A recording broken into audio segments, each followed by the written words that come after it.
Hello everybody, I'm Todd Hetty. And I'm Cynthia Hetty. And we're with Head First Performance and Endurance Expert. Today we want to talk just a little bit about doing your first race. Or for people that have been racing for a while and still have some questions or something, maybe do some things to help those people out too. I think it's always a good thing to know sort of what you need to do to get started in the racing. And the first thing is pick the race that you want to do. Registering early for a race is always a good thing because for you it is always cheaper. So when you go online and you're thinking about doing a race, you can see that after time races get more expensive the closer to the race date. So if you find a race you want to do, always sign up early. Yeah, so not only sign up early, but then once you've signed up early, because that's going to make sure several things happen. One, if you put off signing up to the last minute, it makes it more difficult for the race organizers to get the right shirt size for you, to make sure they've got the right amount of food after the races, and also medals, those type things. So a lot of times people will show up and everybody waits till the last minute, especially for winter races is what we've found. They wait till the last minute to see what the weather's going to be, and if it's nice, you have 100 people sign up on race day. Well, it's very difficult to have all the supplies and swag. Yeah, you're not always guaranteed a shirt if you don't sign up before race day, which is really a nice thing because you always want the shirt that says that you did the race. Yeah. So you kind of want to sign up early. The second thing probably is the entry form. Make sure that you write so that the person signing you in, which is me at our races, but someone else at other races, they can read your handwriting. So it's really nice to be able to see the know what the name actually is and how to spell it. So just print your name somewhere on there correctly, because also the person announcing your name at the end would like to be able to pronounce it correctly. Even though if it is Todd, then he might mess it up anyway. Yeah, and another thing on entry forms is make sure you fill them out completely, not only neatly but completely. A lot of times people won't put their age on or won't put their gender. And at every race, that's how they're giving out awards for the age group awards. So if your name happens to be one that can kind of go for either gender, we're going to kind of just guess at it and hope we're right. And not only does that cause problems for you, but it also causes problems for everybody else in the race. If something happens, we put you as a male and you're female or vice versa, it's going to mess up the age group that we put you in plus the one that you should be in. Yeah. So it's very important. Make sure everything's filled out on the entry form and make sure it's filled out neatly. And one thing to be kind of careful about is a lot of times first-time races, there's new race directors. Those people might actually forget to put some of those things on the entry form. So if you go and you're filling out an entry form and you go, they didn't ask me for my age or my sex, just write it to the side anyway, because more than likely the people timing the race need that information. Right. They're going to want to know. Somebody's going to want to know at some point in time. The next thing probably is the bib number. When you receive a bib number, and usually if you're doing a run, you're going to put it on the front. They give you 4 safety pins. Now, you might have a race belt, and if you do, you could put it on your race belt. If it's a triathlon, the numbers go on the back for the bike, and then you flip it around. If you have a race belt on, you flip it around the front for the finish of the run. The reason for the number is so that the timers and the people can not only identify you out on the course if something were to happen, but they can always usually have a backup plan, because things this day and age are chip time, but most races still like to have a backup system in case something malfunctioned, and so they could write down the number and know who you are. We've been chip timing races for about 15 years now, and just like any other computer operation, sooner or later something's going to crash. And we always make sure that we've got a backup system. People stand there writing down numbers by hand, typing numbers in a computer by hand. There's always a manual backup. The problem is, if you're coming towards the finish line and you've decided you're going to make this really great fashion statement by putting your number on your back instead of the front, we're not going to know who you were. Because if we've got 100 people running towards the finish line, we don't have time to turn around and see who's already past the finish line. So it's very important. Another reason to make sure your number's on the front, a lot of races you've got photographers throughout the course taking your picture, and that's how they're figuring out whose picture belongs to what name in that register. And so if they don't see your number in that picture, they can't get it to you. Yeah, a good point.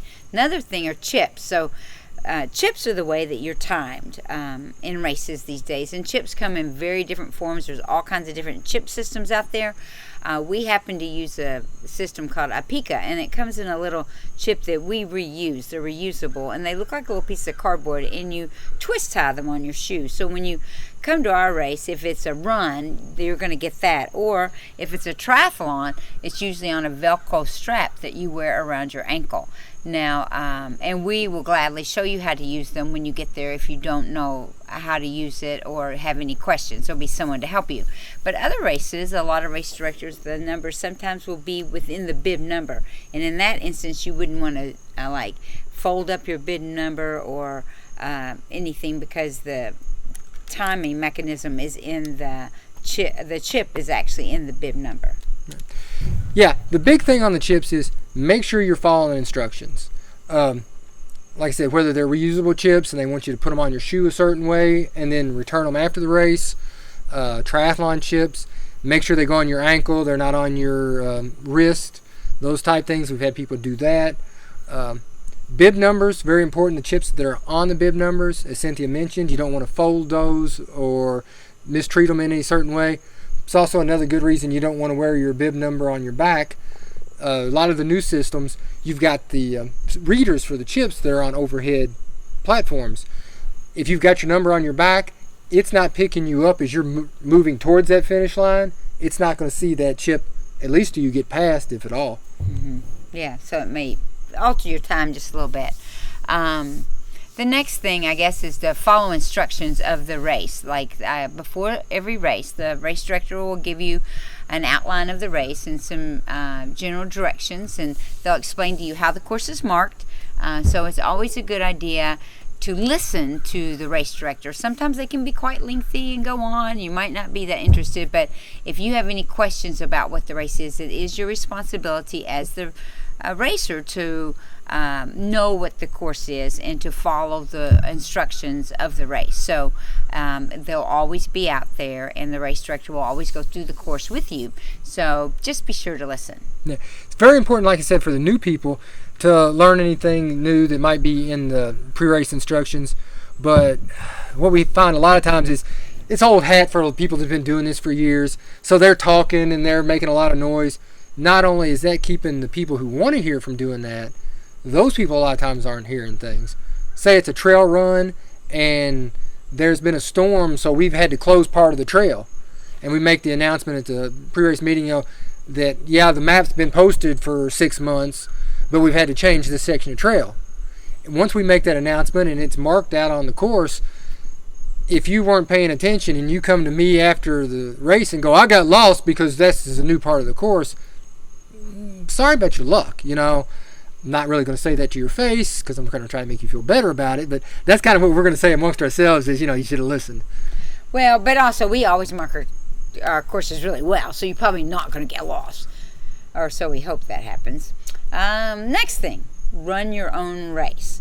It is very important when you start a race or get out there that you actually run your own race. It's easy to start off at a race and like to have a plan before a race starts, whether you're doing a run or you're doing a triathlon, and then people go by and you get caught up in the crowd and you're going too fast, and inside you might think, hey, I know I'm going too fast, but you don't want to slow down, and then you end up crashing later. So you just have to make sure that you follow your own plan and do your own thing out there, because it's your race, and it's always good to beat other people, and if that's your goal, and if you have a plan for that. But just make sure that you are running your own race and don't get caught up in following someone else's race. Yeah, and the opposite can be said too. When you go to the start line of a race, it's important to line up in what you think is the area you should be in based on people. But a lot of how fast you're running is a matter of perspective. If you're running with slower people and you're passing them, it seems like you're running really fast. And if you're running with really fast people and they're passing you, it kind of seems like you're running slow. So that's very important. I've known a lot of people that have went out and run a race, and a 5K, say, in 21 minutes. Mm-hmm. And then I've gone out and ran with them, say, the next weekend, and we've went on a training run and ran 10 miles in 7-minute pace. And they never realized that they could be running faster in that 5K. Yeah. You know, it's just that matter of perspective. Know your pace and go out and do what you can do, not what everybody around you is doing. Right. Because you'll enjoy it more, too. I think that once you've trained for something and you set your own goals, and that's what you really want to meet, because then you'll be really happy. And, you know, it doesn't really... There's a saying that says, if you can't win, make the person in front of you break the record. I love that saying, because really, it's always good to do your best. It means that if Todd and I are out racing and he beats me, I'm not upset that he beats me. I'm happy that that I pushed him to do his best, but I'm happy because I did my best. And as long as I do my best, that's all that matters. She only says that because I can't beat her. No, he does beat me. He always says he tripped me, though, if I passed him. But anyway, I don't know if he really would. So those are some great ideas to help you out in the race. But now then we'll give you a couple that are pretty much to help everybody that's out there helping you. And the first one is, when you're running the race, always be gracious to the volunteers, whether it's the police out directing traffic, the people working the aid stations. Make sure you thank all those people. They're out there for your benefit. And most of them are out there for free. They just come and volunteer their time. And it's a beautiful thing. I know in our triathlons, all the people that come out in the kayaks, they just come. And I always think, you know, it's a neat thing. I've been on both sides of it. I love to volunteer, and I love to be out there. But it really is sort of a selfless thing, because they don't get anything out of it other than just helping you to accomplish your goal. And the last thing I would say would be to support your sponsors. All the people that sponsor a race, they are the people who make a race happen. They allow the medals to be bought, or the t-shirts, or they may give out prizes. And so it's real important as a community that if there's a local run store, or there is any kind of store, or whatever it may be, a physical therapist, if they're supporting a race and you see their name, support them. Go into that store and thank them. Say, hey, thanks for supporting that race, and maybe buy your next pair of shoes there. Yeah, and then not only that, I mean, a lot of times the same people have booths set up at the race, or at least they've got representatives there. Yes. And so one of the big things you can do to support those sponsors and the races you're doing at the same time is something as simple as hanging out for the award ceremony. Because, you know, this is where we're going to announce the sponsors. Their names might be on the trophies. They might be the person handing out the trophies. And so they're going to get some recognition there. And if they're staying to see that and they want their names announced and there's nobody there to hear it, they're going to say, hey, do I really want to support racing anymore? Yeah. So, you know, something that simple that's going to take up an extra 5 minutes of your life might really make the next race the next year possible, or not. And it would make them happy. I mean, really, people give so much, and so it's always nice to support the people, and always support local races. I say always support local races. I think you train local, you shop local for all your shoes, your nutrition and everything. You might as well do your racing local too. That's right. We'd love to have you at any race. And we hope that this helps you for any race that you might encounter. All right. Thanks a lot. Bye.